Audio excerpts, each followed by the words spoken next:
Hello viewers, কেমন আছো তোমরা? আশা করছি তোমরা সবাই ভালো আছো। আবার আমি তোমাদের সামনে চলে আসলাম। আজকে আমি তোমাদের সামনে নিয়ে এসেছি পুর ভরা পটল, মাংসের পুর ভরা পটল। আসলে পটল আমরা অনেকেই খেতে চাই না। পটলের ডালনা খেয়েছি, ভাজা খেয়েছি, দোলমা খেয়েছি, বিভিন্নভাবে খেয়েছি আমরা। কিন্তু মাংসের পুর ভরা পটলটা খুব অল্প সময়ে সহজ পদ্ধতিতে দেখো আমি কিছু পটল এখানে ছিলে সেটাকে দেখো, এটা একটু চাকু দিয়ে চিড়ে রেখেছি। তোমরা দেখতে পাচ্ছ? দেখো চিড়ে রেখেছি এবং এটা হলুদ লবণ মাখিয়ে হালকা সেতলে নিয়েছি। এবং এখানে দেখো ঘরে তো বেঁচে যাওয়া 2-3 টুকরা মাংস যখন বেঁচে যাওয়া মাংস থেকে কিছু মাংস অল্প পেঁয়াজ কুচি মরিচ কুচি দিয়ে একটু ভেজে নিয়ে একটু হাত দিয়ে ছিঁড়ে রেখেছি। তারপরে এখন দেখো তোমাদেরকে দেখাবো কিভাবে এই মাংসগুলি দেখো পটলের মধ্যে ভরবো। এটাকে আমি চাকু দিয়ে হালকা করে নিয়েছি, চিড়ে নিয়েছি দেখো, আর সেতলে নিয়েছি পটল। দেখতে পাচ্ছ তোমরা? ঠিক এইভাবে, জাস্ট এইভাবে তোমরা পটলটার মধ্যে খালি মাংসটা ভরিয়ে নিবে। আসলে এত টেস্টি হয়, বাচ্চারাও কিন্তু সবজি খেতে না চাইলে দেখবে এটা খাচ্ছে। ঠিক এইভাবে দেখো, আর একটাও আমি তোমাদেরকে ভরিয়ে দেখাচ্ছি। ঠিক এইভাবে মাংসগুলো নিবে। মাংসগুলো নিবে, আর যারা একটু ঝাল খেতে চাও একটা করে কাঁচামরিচও দিয়ে দিতে পারো বড়দের জন্য। এই যে ঠিক এইভাবে নিয়ে দেখো। এখন এখানে আমি তোমাদেরকে আগেই বলেছি যে আমি স্কোয়ারের সরষের তেল ব্যবহার করে থাকি।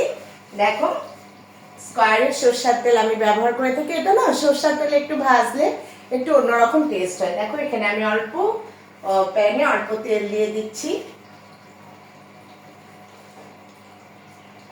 জালটা বাড়িয়ে দেই,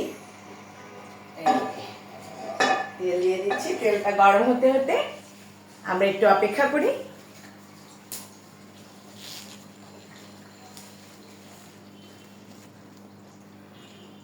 এখন দেখো এখানে যে তেলটা গরম হয়েছে কিনা আমরা একটু দেখব, এবং এই তেলে আমরা এখন এক এক করে এই যে পুর ভরে রেখেছি, তোমরা দেখতে পাচ্ছ এই যে পুর ভরে রেখেছে, এটাকে এখন এক এক করে আমি দিয়ে দিব।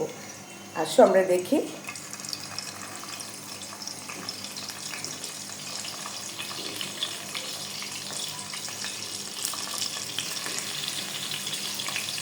দেখো ঠিক এইভাবে পুরটা চিড়ে রেখে এইভাবে ভরে দিই।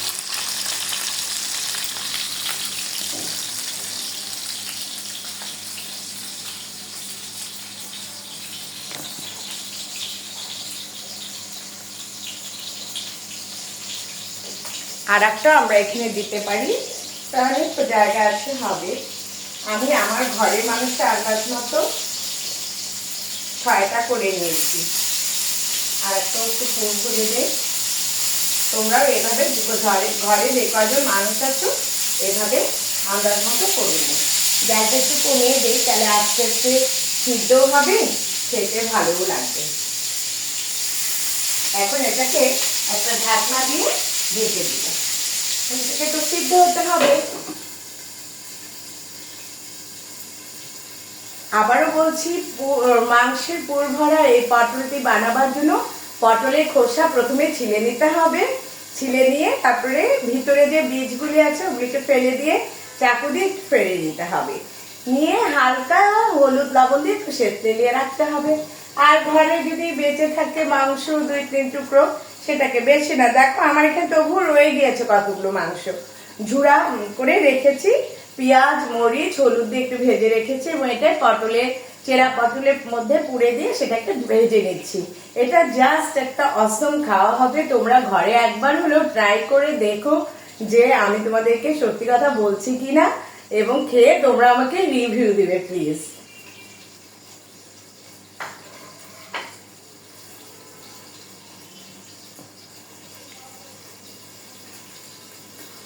আমি ঢাকনাটা দিয়ে ঢেকে দিয়েছি যাতে এটা খুব তাড়াতাড়ি হয়ে যায়, এবং এটা হয়েও যাবে তাড়াতাড়ি। এটা কারণ এটা হালকা তো সেঁকলে নেওয়া আছে। এখন আমি একটু ঢাকনাটা উঠিয়ে একটু উল্টিয়ে পাল্টিয়ে দেব। দেখো এত সুন্দর হয়েছে, তোমাদেরকে আমি সামনে আরো দেখিয়ে দিব।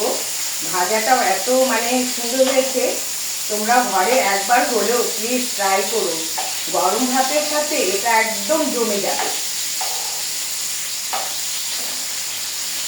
সময়ও কম লাগবে, কিছু করতে রাঁধতে ইচ্ছে করছে না, চট করে দিয়ে 4টা-5টা পটল ছিলে নিয়ে এখানে মাংসের পুর ভরে দিয়ে ভেজে নিয়ে খেয়ে নিতে পারবে। আর কিছুক্ষণ আমরা অপেক্ষা করি।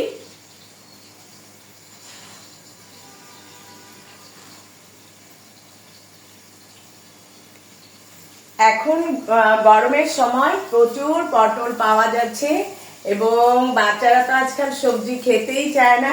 আর একটা সবজি খাওয়ার একটা বুদ্ধি যে বাচ্চারা তো মাংস পছন্দ করে, শুধু বাচ্চারা কেন, অনেকেই আছে আমরা যারা পটল খেতেই ভালোবাসি। এই পটলের নাম শুনলে একটা চোখ মুখ কুচকে রাখি যে পটল খাবো। এখন পটলের মাংস যদি ভরে দিয়ে একটু এভাবে ভেজে দে, তাহলে খেয়ে বলবে আর একটু দাও না দিদি।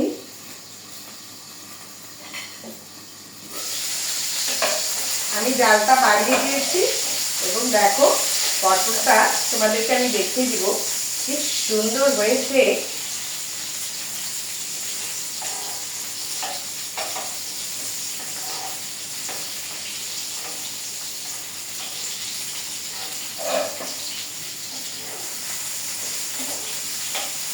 আর একটুখানি হবে,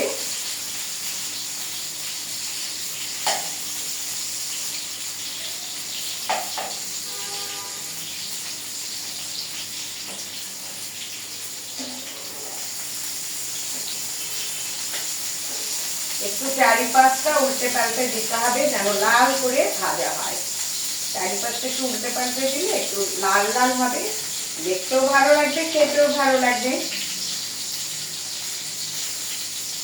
আর তোমরা যদি চাও একটু কাঁচামরিচ একটা করে দিতে পারো, যারা একটু ঝাল পছন্দ করো তারা দেবে, আর যারা ঝাল পছন্দ করো না তারা হালকা ঝালের মধ্যে এটাকে ভেজে দিবে।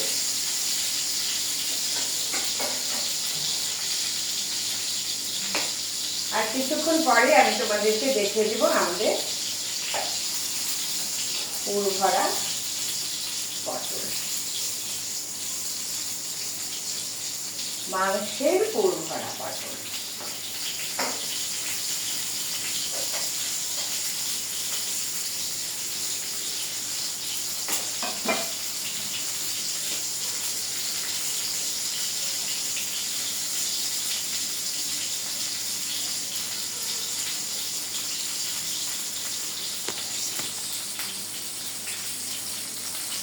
দেখো বন্ধুরা কত সুন্দর করে এটা ভাজা হয়ে গেছে।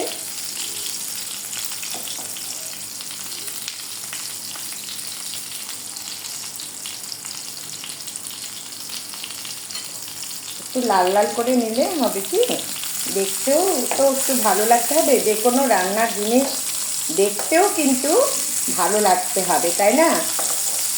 দেখতে যদি ভালো না হয় তাহলে খেতেও তো ইচ্ছে করবে না।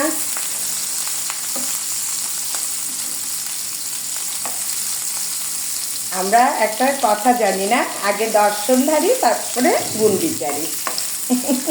আগে আমরা দেখবো যে কেমন হয়েছে, তারপরে খেয়ে বলবো যে না না পটলটা অনেক ভালো হয়েছে।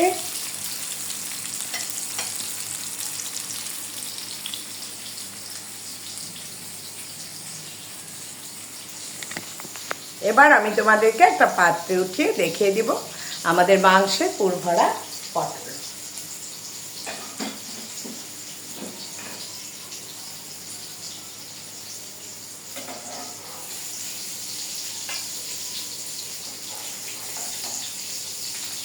সাবধানে করে উঠাবে যেন পুরগুলি ভিতর থেকে বের হয়ে না যায়।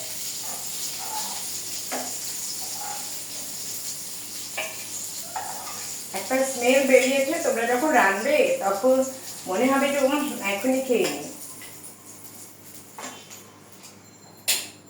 দেখো তৈরি হয়ে গেল আমাদের মাংসের পুর ভরা পটল। ভালো থেকো, সুস্থ থেকো। আগামীতে আবার কোনো একটা নতুন রেসিপি নিয়ে তোমাদের সামনে হাজির হবো আশা করছি। বাই।